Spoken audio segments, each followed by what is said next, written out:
Bom, como é que vai funcionar aqui? Nós estamos com alguns materiais aqui, né? Nós vamos fazer uma demonstração, né, num modelo aqui de carótida, tá? Onde nós vamos mostrar como coloca o shunt, como começa uma anastomose com PET. Vem mais para cá um pouquinho, Sérgio, vamos ficar na frente dele, isso. Um PET de pericárdio, tá? Então essa é o início aqui que a gente vai mostrar para vocês, tá? Se puder filmar aqui em mim. Ó, se vocês conhecem isso daqui é um shunt, tá, de carótida, tá? Como é que funciona esse shunt? Né? Esse shunt, o sangue consegue passar aqui dentro dele, você controla o fluxo de sangue por essa torneirinha vermelha, você pode heparinizar, abrir e fechar ela, tá? E essas duas aqui são os balõezinhos, onde você consegue insuflar o balão para que você possa fazer o clampeamento da carótida. Eu vou colocar aqui no modelo para mostrar para vocês como é que a gente faz, tá? Vamos voltar aqui no modelo. Tão importante quanto saber do shunt, como ele funciona, saber das indicações. Indicações. Né? Eu acho que isso é importantíssimo, não só na parte da cirurgia aberta, saber as indicações do shunt, quanto na parte de endovascular, saber as indicações de qual é o melhor sistema de proteção. O shunt, né, ele é super indicado quando você tem uma oclusão da carótida contralateral, por exemplo, né, onde você tem que posicionar ele, né, por conta da ausência de fluxo sanguíneo, certo? Bom, vamos mostrar aqui, essa daqui é a carótida, tá? Lá na parte da prova prática, né, geralmente ou eles já vão falar que está clampeado, né, ou vão colocar os clamps e a gente precisa saber a ordem de clamp também. Tá? Então, quando você for dissecar a carótida, a ordem de clamp tem que ser o primeiro na carótida comum ou na carótida interna, tá? Geralmente eu faço um clamp primeiro na carótida comum, depois ponho o clamp na carótida interna e depois o clamp na carótida externa. Na hora de desclampear, depois que você faz o tratamento, isso sim é importante saber. Como você tem um clamp aqui na interna, né, o que você tem que fazer? Você abre a interna para ter o refluxo aqui para dentro do bulbo, tá? Deixa esse refluxo sair antes de você fechar o PET ou fechar a sutura, e aí você volta a clampear essa carótida interna. Depois você solta a externa, solta a comum. Todo o seu fluxo vai correr para a externa. Depois só que você vai liberar então a interna para o sangue para a interna. Tudo isso é para tentar evitar que qualquer debris vá para a interna e embolize para cima, certo?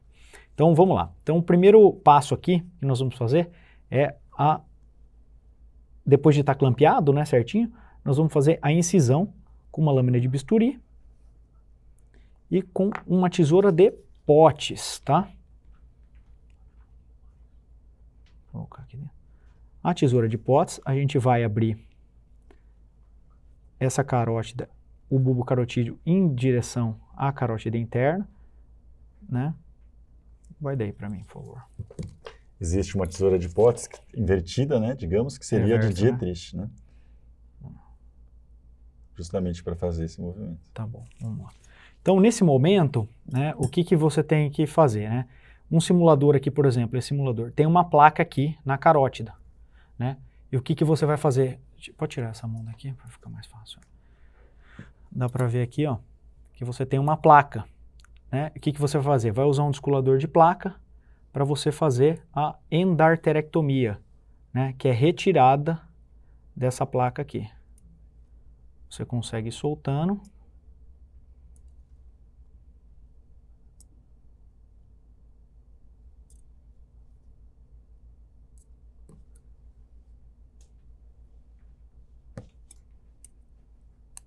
Consegue limpar a carótida. A gente está tentando aqui para não... Né? Com descolador de placa, você vai soltando, né, no meio da camada média, que é a camada que você tem, é o plano de clivagem que você vai utilizar, tá? Deixa eu terminar de limpar aqui. Isso. É um modelo muito bom, né? Mostra bem. Tá, vamos cortar com a tesourinha aqui. E a gente secciona para a gente mostrar a anastomose daí. Tá?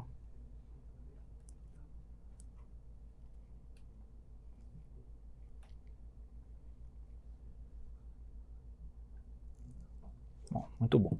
Tiramos aqui então no modelo a placa de aterosclerose, tá? E agora a gente vai fazer a sutura com PET de pericárdio. A gente deixou um PETzinho separado no tamanho aqui que a gente faz a anastomose, tá?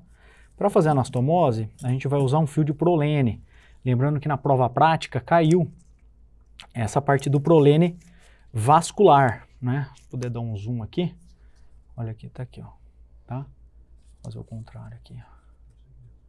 Esse daqui, por exemplo, é um 4 zeros, né? Que é o que a gente tinha aqui para fazer, mas normalmente você vai pegar um 6 zeros aqui para carótida, tá? Ou 5 zeros, tá? Então, esse prolene vascular, ele tem duas agulhas, tá? Com essas duas agulhas, você vai fazer primeiro o ponto aqui na parte distal, tá? Passou a primeira agulha, o meu auxiliar vai segurar aqui essa agulha, eu pego a outra agulha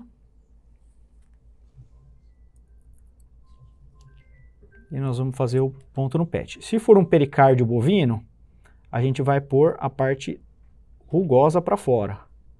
Aqui é um PTFE, tá? Pode ser um PET de PTFE. Colocou lá. Você segura para mim o PET ali, com a mão, com o pinça, por favor. Beleza.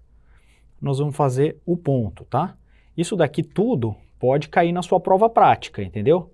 Então, quem não tem dado ponto arterial, tem que pegar uns prolenes, comprar, para poder treinar, tá?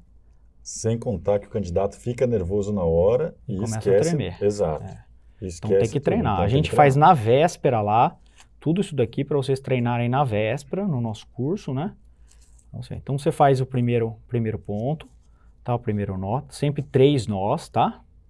Amarrou bem, nós vamos pôr um reparo. Assim, reparo aqui, né? Acho que tá assim. Esse daqui mesmo jeito. Tá, aqui, ó. Um reparo aqui.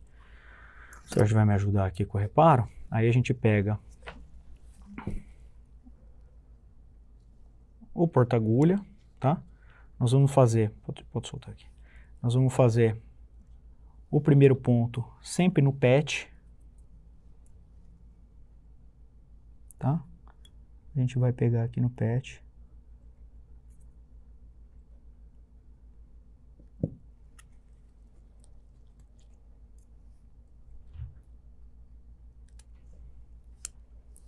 O primeiro sempre voltante, então você sempre vai entrar lá e sair bem distal lá na carótida para facilitar a sua vida, né?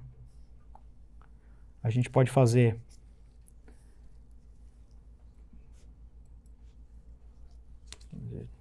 estou tentando fazer invertido aqui por causa da mão, vou fazer assim, fica mais fácil para mim aqui que está distante.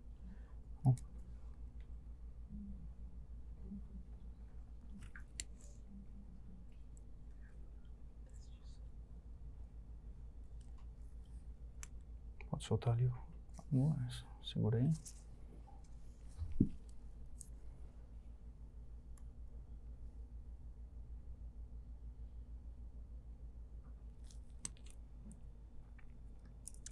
Tá? E assim a gente segue fazendo a anastomose.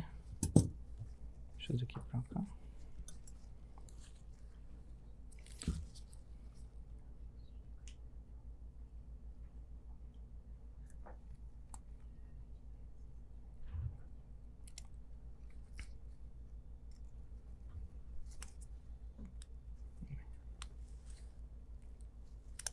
O examinador, na hora, ele tem um checklist de coisas que ele vai ver se você vai fazer ou não.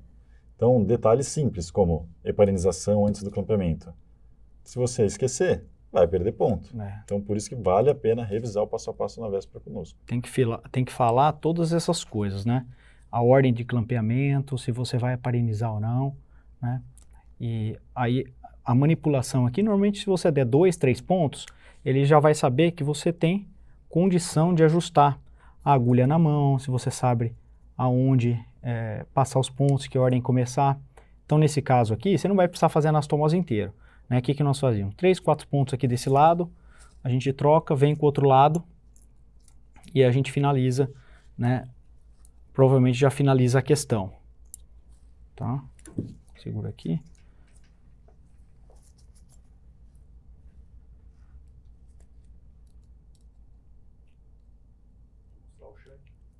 Vou mostrar o shunt já, solta ali. Eu vou adiantar aqui. Então esse ponto aqui sempre voltante lá, para não sangrar, né? A gente sempre ajusta os fios e o PET para ficar 1 milímetro, né? A entrada da agulha no PET, no vaso, é sempre com 45 graus, tá? Passou lá, você sempre dá uma ajeitadinha assim para frente para facilitar a sua vida. Vai ajustar a queda. Ajusta a queda ali para mim, assim. Segura aí. O ponto na artéria é sempre de dentro para fora, para você pegar as placas, né? Bom, e assim a gente vai fazer.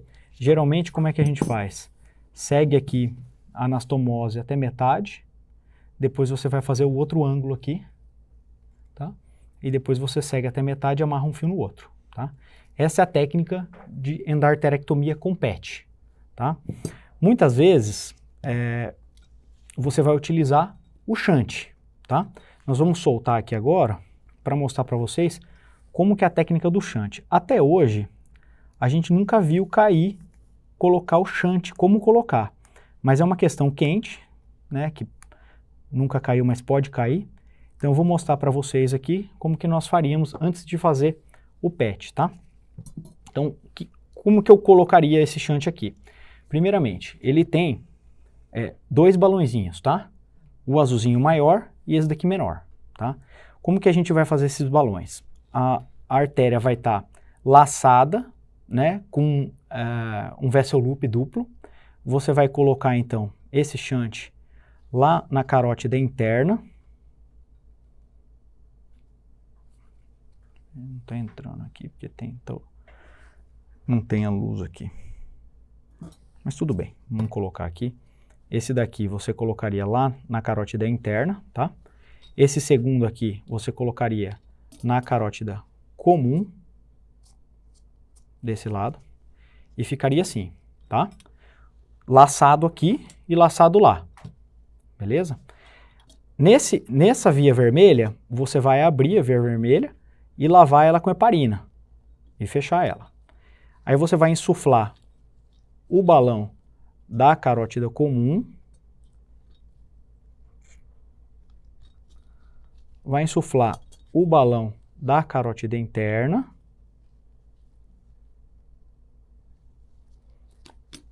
estando o balão insuflado, né, elas vão estar com clamp aqui. Você vai ter deixado clampeado para não ter fluxo, né?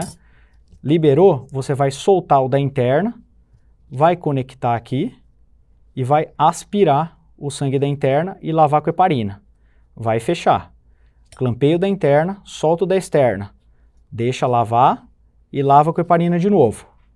A partir do momento que você está com os 2 balões insuflados e você libera o fluxo vai passar aqui por dentro, os 2 balões vão estar para cima do seu vessel e o fluxo sanguíneo vai ser irrigado, vai manter o fluxo sanguíneo cerebral enquanto você estiver fazendo a anastomose, né? Quando você for começar o seu PET, pode aliviar aí, Sérgio? Você vai começar do mesmo jeito, só que você vai fazer uma lateral inteira aqui, né? Quando chegar no final, vai estar o shunt para um lado e para o outro. Os últimos pontos, você vai desinsuflar, tirar o shunt e finalizar a sua anastomose, certo? Então vamos revisar aqui, tá? O que temos aqui? Deixa eu soltar daqui. O que nós temos aqui no shunt, tá? O shunt tem 2 balões. O shunt tem 2 balões e uma via central onde passa o fluxo sanguíneo, tá?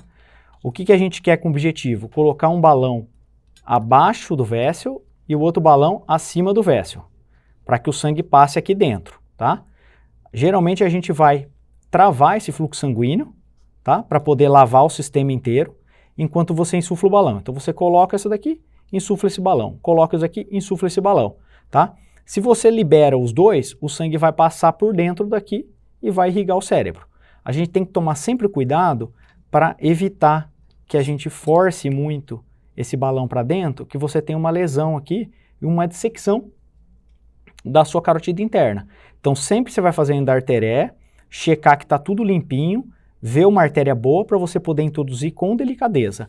Colocou lá, você vai deixar o refluxo aqui, vai lavar com soro e você vai clampear aqui, tá? Então a sua parte interna está garantida lá em cima com clamp aqui. A segunda etapa é colocar esse daqui na comum. Você vai afrouxar o vessel, coloca aqui, insufla o balão, né? E o seu vessel vai estar travado aqui. Aí você vai soltar aqui o seu clamp, o fluxo vai sair por aqui e você vai conseguir lavar ela também. Vale a pena sempre que aspirar aqui, jogar fora numa gaze, até mesmo para você ver os debris. Isso é verdade. Então essa sequência aqui tem que praticar, né? Por isso que a gente está mostrando aqui, para você que está em casa, tem dificuldade de entender, vamos revisar isso daqui, né, esse vídeo, e depois na prova prática nós vamos fazer de novo, tá? Então o que a gente faz geralmente? A gente protege qualquer forma de fluxo sem estar limpado o sistema e estar lavado com heparina nessa via, tá? Quais são os grandes problemas do shunt? Se você introduzir ele de uma forma muito bruta e fazer uma dissecção da carótida interna. Quando você terminar o procedimento, pode ter um flap e pode ocluir, né? Para os dois lados você tem que preservar. Terminou o shunt, você vai terminar a sua anastomose, deixando o refluxo, tá? Quando você for retirar, né, lembrando que a sua prioridade é sempre evitar que você jogue sujeira para a carótida interna, tá? Então, como que eu faço para tirar o shunt no final, né? Eu vou colocar um clamp, um Kellyzinho fechando as duas vias, tá? Vou desinsuflar o balão da interna para que tenha refluxo da interna, tá? Então eu fechei aqui, refluxo da interna, tiro o balão desinsuflado da interna e aí volta a clampear a interna. Por quê? Eu sempre priorizo o sangue descer da interna para cá até eu terminar o procedimento. Depois eu lavo a comum para cá de novo e aí eu finalizo o PET. Vai demorar uns 2, 3 minutinhos, que são os últimos pontos, que você acaba, pouquíssimo tempo você vai ficar com a carótida clampeada. Voltando a lembrar para vocês, tá?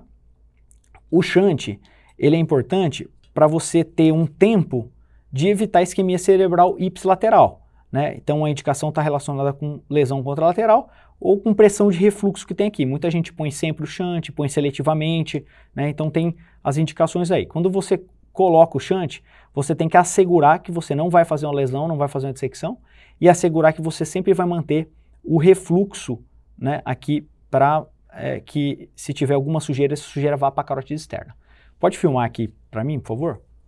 Igor, eu acho que vale a pena você comentar com o pessoal também, técnica de eversão. Ah, legal, Sérgio, boa ideia. Bom, vamos lá. Então aqui, ó, eu fiz a endarteré tradicional, né? Onde a gente faz uma incisão no bulbo. Aqui por conta do manequim a gente fez uma incisão um pouquinho maior do que a gente geralmente faz, mas para a gente conseguir tirar, né, no modelo. A carótida de eversão, o que você vai fazer? Geralmente ela é bem indicada quando você tem uma redundância da carótida interna, ela é bem tortuosa. O famoso kinking, né? Um kink. Quando você faz a endarteré, você ainda dificulta ainda mais o kink. O que a gente faz nessas horas? A gente secciona a carótida, tá? Eu vou seccionar aqui, Sérgio, para mostrar para eles. Então, corta mesmo, não precisa ter medo, tá? Você vai cortar a carótida.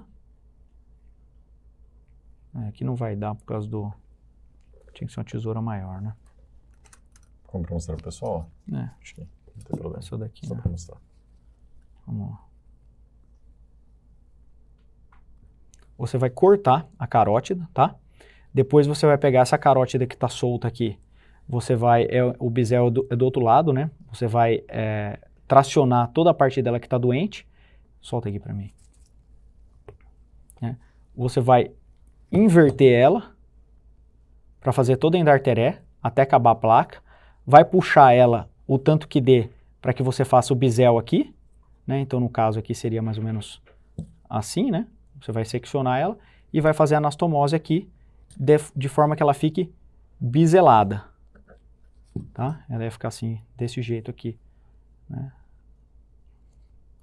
Então você vai esticar ela, você corrige o kink, por eversão, porque você vira ela ao contrário assim, para você fazer endarteré. Então você everte mesmo ela assim, e vai fazendo endarteré até você tirar toda a placa e vir o refluxo. E aí você vai ajustar as ponteiras para que fique um bisel aqui, para que você faça a anastomose aqui e traga ela até aqui, certo? Certíssimo. Olha quanta questão aí possível de cair. Indicação de fazer inversão, lembrar do kinking, a técnica, né, para cair na segunda fase, excelente. Muito bom, né?